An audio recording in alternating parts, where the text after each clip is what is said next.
Welcome back to the Rhonda Swan Show. Well, this episode is going to be quite exciting because I have a woman that has gone through quite a bit of challenges in her life as a very young woman and has come through shining like an eagle. And you know, this is season 4 of the Rhonda Swan Show. So everyone that's going to be on my show is going to be talking about their impact, why and how they fell in love with the work that they're doing today and how they're leaving an impact on others' lives because of what they've discovered and what they've gone through in their life.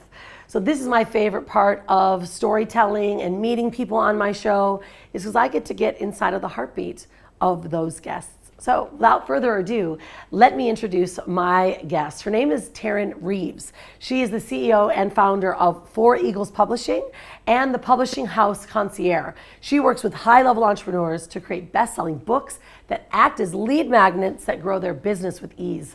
Her specialty is creating an amazing reader experience that converts book sales into clients. Well, we love all of that because we know that, wow, when you can touch someone with your story or be and read a book that is so connected to that person's life, and then they teach you how they've gotten through it, this is really what drives so much business. It drives conversions, and it also helps connect people to your heartstrings. So with that being said, Tarryn Reeves, welcome to the show.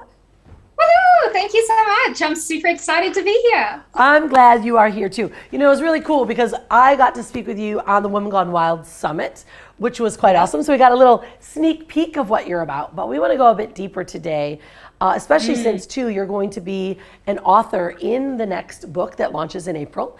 And so I want everyone to really understand and learn about you, and so they can get ready for what you're going to be delivering inside of that book. So what I want to do though, Tarryn, because you've got a pretty interesting story and what you went through and what you've grown up with.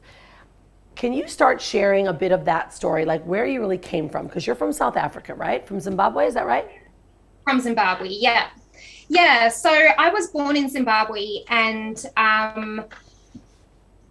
that was interesting. So as a child, I was wild, okay? I wasn't it's a third world country. I went to an all-girls boarding school. I only went home once a month. When I was home, I was running around, unsupervised in the land. I learned how to make rope from trees. I was riding my horses. You were truly a wild human. Yeah, absolutely. And I guess as you grow up, society and the people around you start to tell you what is and is not okay. And human beings, we like to fit in. But before I go into all of that part of my story, I'll take it right back to the beginning before I even got to where I am today. So I don't know if many of you listening are aware, but there is huge political conflict in Zimbabwe and has been for many years. The African nations, unfortunately, tend to go down these war paths quite a lot. And this might trigger some of you, but basically it was, I'm going to say reverse racism, but in my opinion, racism is racism. Okay. It doesn't matter to me. As soon as you identify somebody as different to you for whatever reason, that to me is not okay. And so obviously the British colonized Zimbabwe, which it was Rhodesia when the British colonized it, right? And we had a white president, and we settled the land, okay? And none of this is okay. That's not what I'm saying. It's just history, right? And so we had 2 farms. We were quite wealthy farmers. We grew tobacco, and we had cattle and maize, and everything was fine. There was a civil war, which my dad fought in, and it was never a racial war. It didn't start out that way, but when the Russians started supplying weapons to the guerrillas, and this whole guerrilla war broke out, and the white president got overthrown, basically, and Mr. Mugabe came into presidency. And he was a great president for quite some time. We had no issue with any of this, right? In the Constitution, though, it says that a president can only be elected so many times before they have to give up their seat. And it got to the point where Mugabe had to give up his seat.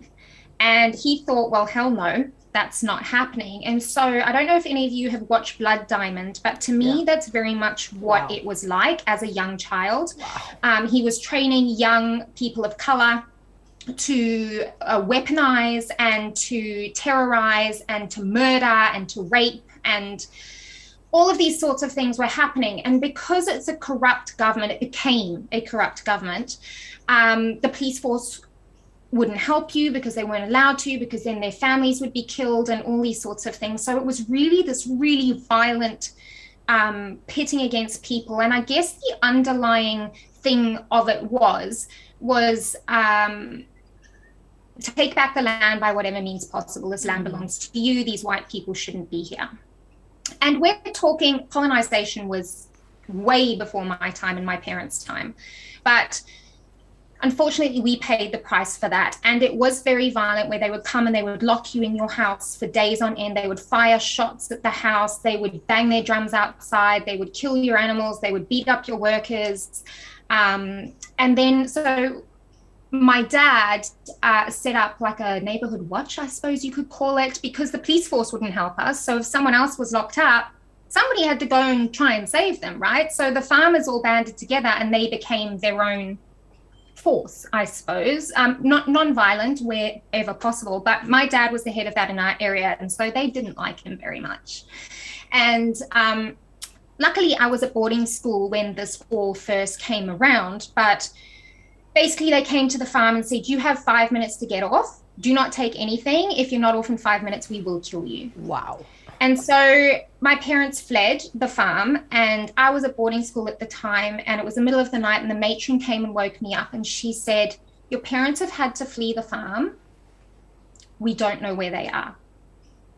And I didn't know where they were for the next 24 hours. Now, I thought they were dead because that was what was happening. Yeah. I mean, my best friend's dad had been murdered by sticks wrapped in barbed wire the week before. They'd beaten him to death with sticks wrapped in barbed wire while she watched. And so I was sitting there thinking that my parents were dead. And I didn't know for 24 hours. So anyway, so it eventually turned out that they were fine, thank God. They had fled to my grandparents' house in the city. And we laid low there for a good year because Australia wouldn't accept us as refugees. For whatever reason that is, it could be the color of our skin, it could be, any of these things. I don't know. But long story short, we weren't accepted as refugees. And so we had to apply for visas, and the paperwork stack was like ridiculous. Jumped through all these hoops. We had to pay a lot of money to even be considered. And then when we were accepted, we were gone within the week. So it was very disruptive. But for me, I was jumping back from that trauma now. Like I said, growing up, I was this wild child. But I mean, I would take books to parties, right? And all the kids my age were playing spin the bottle and, drinking and all these sorts of things. And I just that just never interested me. I just wanted to read my book. I wanted to be with the land. I wanted to be, communing with nature. And I was the weird one, right? I still am the weird one. And people started to say things. Yay now. But as a teenager, I was like, exactly. Oh my God, something's wrong with me, right? And it got to the point where, my parents, out of love were like, maybe you should leave the book at home. And then I was quite bullied at school, and, Valentine's Day would come around and I would have nothing, and, all of these sorts of things. So when I knew we were moving to Australia, I remember this so viscerally. I wrote in my diary, I will become a person that everybody likes. And so we came to Australia. We landed in January 2003, and it was already dark and just so humidly hot, so different. And we drove down this highway like nothing I'd ever seen before, with lights, and like, I'm from a third world country. I'm like, I don't know what's going on here. And it was just, and then the morning, that we woke up, we heard kookaburras, which is a native bird here, you know, the laughing kookaburra. Love and it was just so surreal. And so I started on this path of becoming this person that everyone likes, right? I was the popular one at school. I was exotic because I had an accent. I went through the boyfriends, like, you know, I changed my undies. I drank a lot.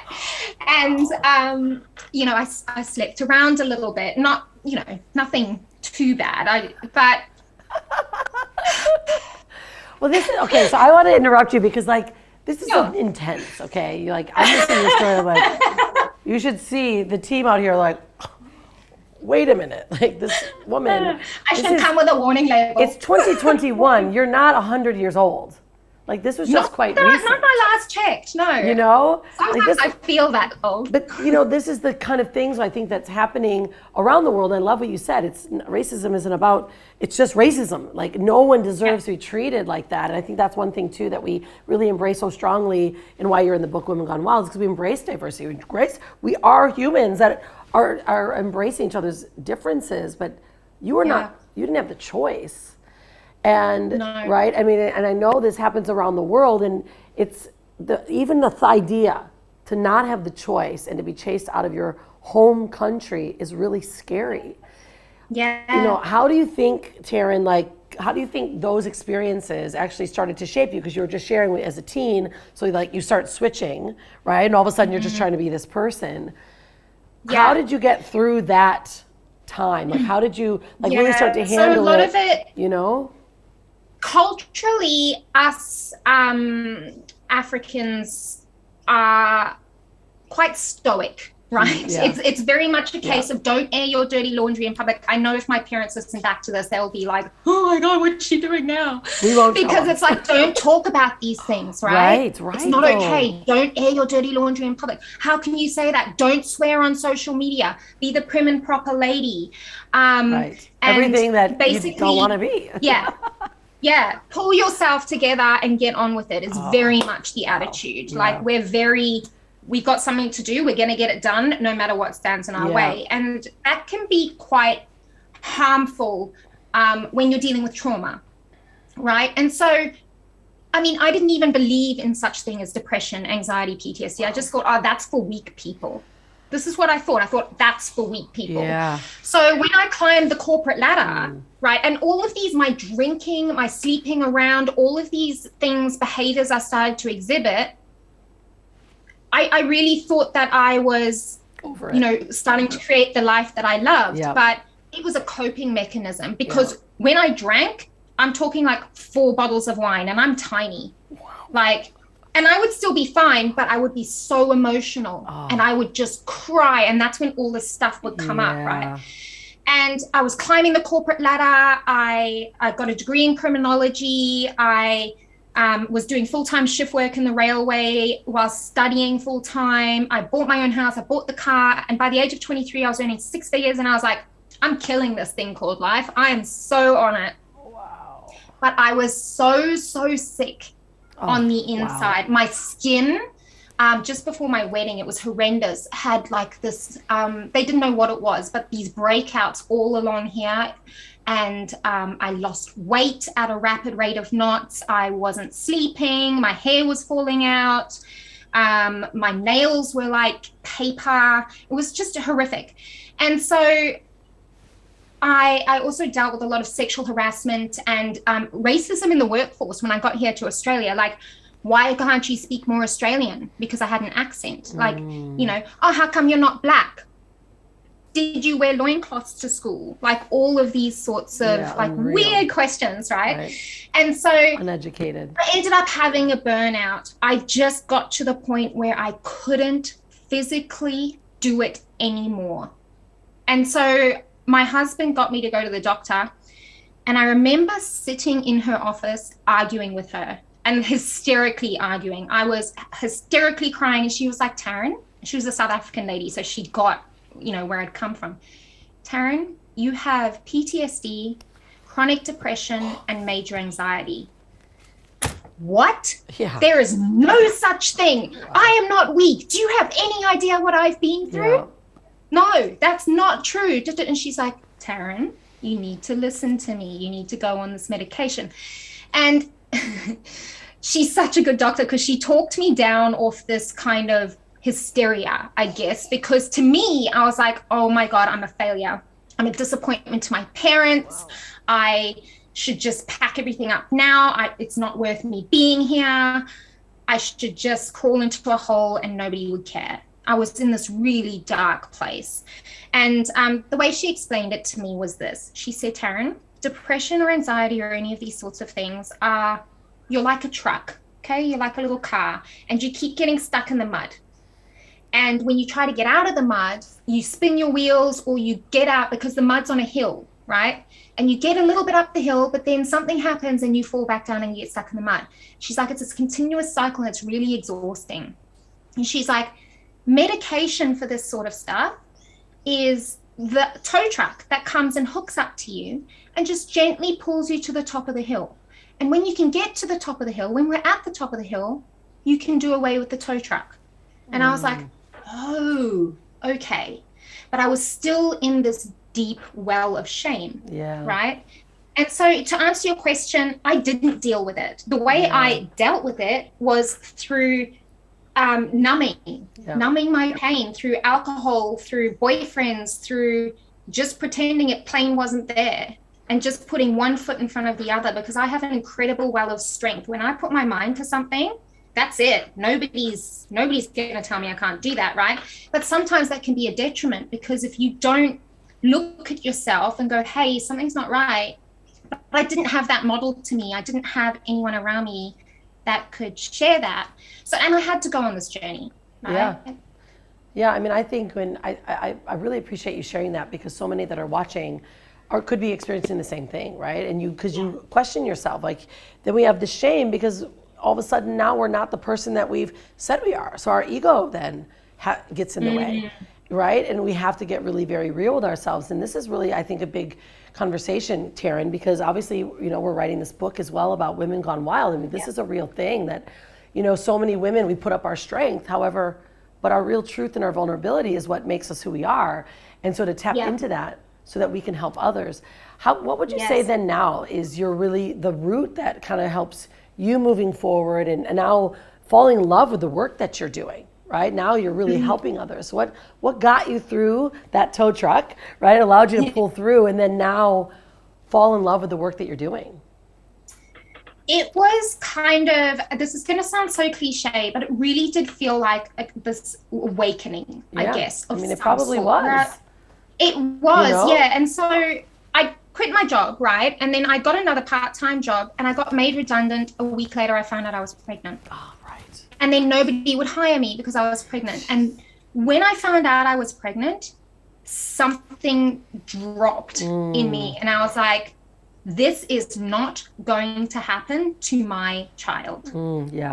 No way. It was like this lioness energy, like reared up in me. And I remember the feeling so clearly. And I was sitting in a hotel room in the Cotswolds in England. And I was like, no. And I rang my doctor and I said, I'm going off the medication. She said, Tarryn, you can't quit meds like that just overnight. And I said, watch me. Now, I'm not anyone listening. I do not recommend this. Please consult your doctor. But that's what I did. And I was fine. Okay. Because I had this will, this realization. And I just kind of went, you know what? What am I doing? Like, why? And I remembered, it was a remembering as well. I remembered that little girl who believed that you could earn a lot of money from doing something you wanted to do, like, and you could be happy. And everyone used to tell me I was so naive. No, Tarryn, that's not what life is. You go to work 5 days a week for somebody else. You have 2 days off on the weekend where you do all the chores and then you die. And I was like, no, thanks. That's not what I signed up for. And so I was like, I'm going to show myself and my child what is possible, because if I can't model it for them, nobody else is going to do it. Right. And so I started out as a VA, and then I grew that up to virtual assistance and web development agency. And then I added in business coaching because I'm naturally gifted that way. I'm gifted in seeing a person and being able to extract what it is that they're here for. Because to me, you and your unique soul, energetic blueprint, purpose, whatever you want to call it, there is only one you, right? And it is in the embracing of that and the remembering of that that I was able to heal, and that I believe all magic for all of humanity. We need to remember who the hell we are and what we came here to do, and stop living in this difference. She's different to me, they're competition, they're this, they're that, I'm all alone, this is a fight or, be killed kind of attitude. We need to stop. Even that experience of racism for me was like, I don't understand. Like, I just literally did not get it. I don't operate that way. And, when the whole Black Lives Movement happened recently, I was really triggered by that as well. I was like, hang on, this is just making racism even worse, because there's still an us and them. Yeah. Why is there an us and them? There doesn't need to be. But in sharing this story with you today, in so openly and raw, I guess, I don't know how else to do it. I'm a Sagittarius, so you're going to get hit between the eyes. We love it. Is when you tell stories like this, when you allow people, especially in business, to see you for who you are, to see that you're not perfect, to realize that you don't have to do things a certain way or box yourself, because there's no such thing as a box. It's an illusion. Okay? You decide what you want to be, how you want to think, what you want to do, and then you go and you make it happen. And the only person who can tell you what is and is not possible is you. So when you tell your story like this in the form of a book, it's just so magical. And not just a book. Storytelling is life. Your reality is a story that you're telling yourself based on past experiences, present moment, and future expectations. Your reality is a story. Everything is a story. The good news is you get to change that whenever you want. You don't like that sentence? Cross it the hell out and start again. Doesn't matter. I love it. I always say that that's the beautiful thing about life, right? Like, somebody could be a jerk today and they just don't have to be a jerk tomorrow. Like, you actually can change it. Like, you really can control it. And I think so many people get hung up on, oh, I'm already down this track. I am that person. I am this. Actually, no, you can change it. You can start in your mind and change it, and then your outcomes begin to change. I really love that, Tarryn, and that's why I love what you're doing with Four Eagles Publishing. So right now, like, what are the most of the focuses on the type of books? Because you're doing anthologies, which are multiple authors. You're also publishing for the story of someone from others. So share about what is the work that you're doing, because I have a lot of people that are like, I need to tell the story. I need to be published. Yes. So, like you said, you can change it. So I had a very successful VA web development business coaching business. The opportunity came to start my publishing business, which is something I love, through telling story, right? I just changed it. Made no sense to anybody, least of all me, and it was scary as hell. But now look where I am. I am doing exactly what I came here to do, right? And it's just a choice. You've just got to leap and trust that something is going to support you, because it never fails, never ever, but it takes courage. So yes, I do a lot of anthologies. So what that looks like is I facilitate a process, and it's a very beautiful entry level to writing, because I think people build up writing a book to be this big, long, complex thing that is going to take so much time, and they've got to take 3 months out of their business and go and live in a cabin of the woods to write, and all these sorts of things, which, by the way, I think sounds very attractive. But we've all got businesses to run, and kids and friends, family, all the things, right? So an anthology, a multi-author book project, is where I come up with an idea or a title for a book, and I go, why do I want to write this? And who do I want to write it for? And most of my stories, not most, all, I love stories that inspire, impact, and ignite in some way, shape, or form, right? And I'm passionate about not editing the author's voice. Of course, we edit, right? But the essence and soul of the author needs to stay. And so when I come up with an anthology book idea, I go out and I find the right people, and I just make invitations, say, hey, you want to come and write one chapter in a book, and we're going to do it in this beautiful sacred container, and we're going to support each other, and we do summits and promo packs. And the transformational writing process that I lead people through, it just astounds people each and every time. And they pop out the other side as best-selling authors, because we've never failed to reach bestseller. And they're just like, wow. And that process in itself allows their self-confidence to expand. It allows them to put a taste tester in the water for their writing, because most people are like, oh, I can't write, I'm not an author. I've had a lady say that to me, and she's written twice with me already. She's like, I don't even read, and now she's like writing 2 books with me, right? Because everybody's an author. Yeah. And so we also do the solo books as well, obviously, and we can do the writing, the publishing, the marketing, because there's no point in putting words on a page and then you're sitting there after launch day and being like, oh, that was fun. And then it's like gathering dust. No, this is a vital marketing tool for your business. Yeah, it is. Absolutely.